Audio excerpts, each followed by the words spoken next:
यदि आपके गार्डन का अधिकांश हिस्सा छाया में रहता है यानी शेड में होता है तो या सर्दियों में आपके गार्डन में बिल्कुल धूप नहीं आती तो आप इन पौधों को लगा लीजिए। इसमें फ्लावरिंग भी बहुत अच्छी होती है और इन पौधों को धूप की बिल्कुल भी ज़रूरत नहीं होती है। इनमें सबसे पहला पौधा जो आप देख रहे हैं ये है बेगोनिया। बेगोनिया का पौधा अभी 50 रुपीज़ में आपको नर्सरी पर मिल जाएगा। ये पौधे कटिंग से भी लग जाते हैं और बेगोनिया को लगाने का ये उचित समय है। दिसंबर जनवरी में इन पौधों को लगाया जाता है। हालांकि पूरे साल ये पौधे सरवाइव कर जाते हैं, लेकिन गर्मियों में जब तेज़ धूप होती है उस समय इन पौधों को बचाना थोड़ा मुश्किल हो जाता है। इन पौधों को यदि आप धूप में रखेंगे तो इनकी पत्तियां सूखने लगती हैं और झड़ने लगती हैं। ये ऐसे पौधे होते हैं जो शेड में बहुत ही अच्छे से सरवाइव कर जाते हैं। इन्हें धूप की ज़रूरत नहीं होती, ज़्यादा बड़े गमले की भी ज़रूरत नहीं होती है। 4 से लेकर 5 या 6 इंच के कंटेनर में ये पौधे बहुत अच्छे से लग जाते हैं। बेगोनिया के पौधे को एक बार जब आप लगा लेते हैं तो इन बातों का विशेष ध्यान रखिए कि ओवर वाटर नहीं करना है और पौधे की जो मिट्टी है वो सिर्फ मॉइस्ट रहे। मैं वीडियो के अंत में खाद और किस तरीके के पॉटिंग सॉइल में लगाना है ये आपको बताऊंगी। अगला जो पौधा है यह है सिनेरेरिया।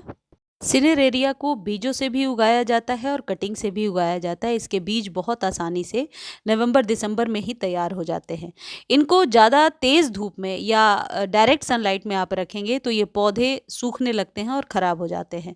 इन पौधों के बहुत सारे कलर्स और वेराइटी अभी आपको नर्सरी पर मिल जाएंगे 50 रुपीज़ के।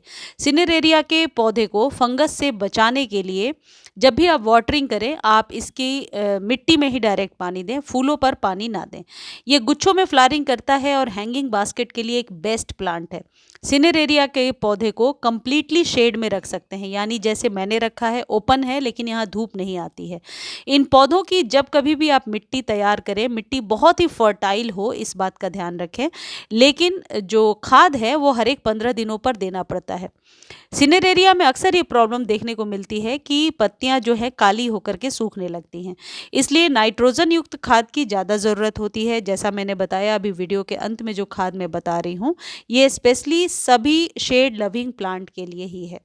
अगला पौधा है ये है एंथूरियम। एंथूरियम की बहुत सारी कलर्स और वैरायटी अभी आपको नर्सरी पर मिल जाएंगी। ये पौधा 100 से 150 के आप कह सकते हैं रुपीज़ में आप ले पाएंगे। एंथूरियम को भी ज़्यादा बड़े गमले की ज़रूरत नहीं होती है। इस पर कंप्लीट वीडियो चैनल पर ऑलरेडी डाल दिया है जो आप देख सकते हैं। एंथूरियम को यहाँ रूट डिवीज़न से, जैसा कि अभी मैं आपको दिखा रही हूँ, रूट्स के पास से आप अलग करके किसी दूसरे गमले में लगा सकते हैं, यानी कि एक ही प्लांट से बहुत सारे प्लांट्स आप तैयार कर सकते हैं। एंथूरियम की केयर करने के दौरान एक बात आप ध्यान रखें, धूप से बचा करके रखना होता है। इन पौधों को डायरेक्ट सनलाइट की कभी भी ज़रूरत नहीं है। ज़्यादा बड़े कंटेनर में आप इन्हें ना लगाएं, आप चाहें तो हैंगिंग बास्केट में इन पौधों को लगा सकते हैं। इसके साथ ही अगला जो पौधा होगा वो है पीस लिली। पीस लिली के पौधे को धूप की ज़रूरत नहीं होती है, इंडोर प्लांट है, ये आप सबको पता है।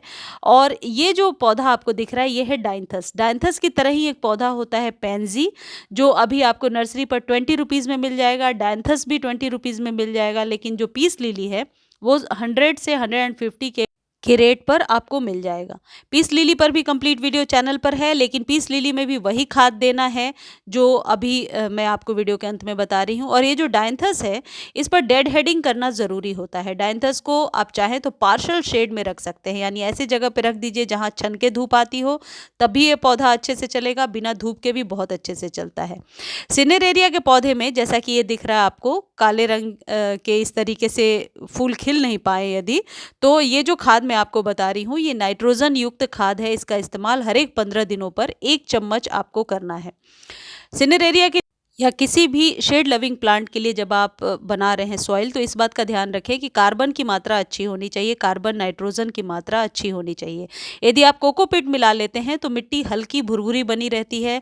परलाइट मिला सकते हैं, यानी कि सॉइल को थोड़ा कम कर दीजिए। यदि 30% आप सॉइल लेते हैं तो उसमें आप अदर जो है कोकोपीट मिला लीजिए 30 to 40%, और बाकी की मात्रा नाइट्रोजन की रखिए, जो खाद वीडियो के अंत में बता रही हूँ। लेकिन ऑलरेडी आपके पास यदि ये प्लांट लगे हुए हैं तो ये जो सूखी चाय पत्ती आपको दिख रही है, यूज टी लीफ है, जो घर में चाय बनती है उसके बाद हम चाय पत्ती को अच्छे से वॉश करके सुखा लीजिए। यदि इसमें अदरक भी है तो कोई प्रॉब्लम नहीं है, और एक एक चम्मच हर एक 15 दिनों पर इन पौधों को दीजिए। और जब आप सॉइल मीडिया तैयार कर रहे हैं तो जैसा मैंने रेशियो बताया, बचे हुए रेशियो में भी आप ये चाय पत्ती मिला सकते हैं। आप चाहें तो नाइट्रोजन युक्त कोई भी खाद मिला सकते हैं, या फिर काउडंग मैन्योर आपके पास है, या सबसे बेहतर होता है कि वर्मी कंपोस्ट मिला लीजिए।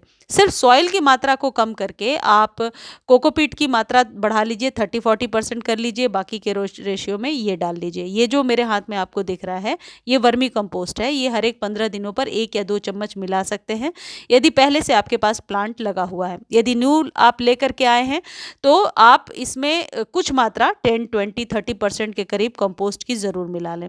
जब कभी इन खाद को आप दे रहे हैं उसके बाद ऊपर से वाटरिंग कर दीजिए, बस इतना काफ़ी है।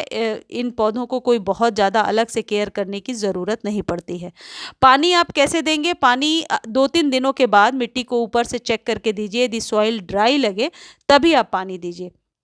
बहुत ज़्यादा पानी देने से कई बार ये पौधे की जो पत्तियां हैं वो फंगस का शिकार हो जाते हैं, और यदि ये पौधे खिल नहीं पा रहे हैं, मान लीजिए कलियां, कई लोगों की क्वेरी है कि कलियां बनती तो हैं लेकिन खिलती नहीं हैं, तो आप ये जो खाद है इसको लिक्विड फॉर्म में बना के दीजिए ताकि जड़ों तक आसानी से पहुंच जाए। और ये सिर्फ वर्मी कंपोस्ट जो है या काउडंग मैन्योर है, यही काफ़ी रहेगा शेड लविंग प्लांट के लिए।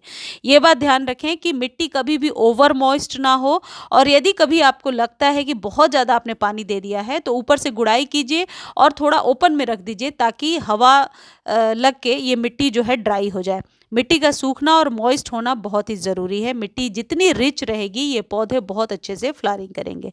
तो ये जो 6-7 मैंने आपको बताए फूलों के नाम, ये शेड लविंग प्लांट है। इनमें एक विंका भी आप ऐड कर सकते हैं। विंका भी शेड लविंग प्लांट है, उसे बहुत ज़्यादा धूप की ज़रूरत नहीं पड़ती है। और विंका एक ऐसा पौधा है, एक बार लगा लीजिए तो सालों साल आपके गार्डन में बना रहता है। जो हाइब्रिड विंकाज होते हैं उन्हें सिर्फ बरसातों में बचा कर रखना होता है। धन्यवाद।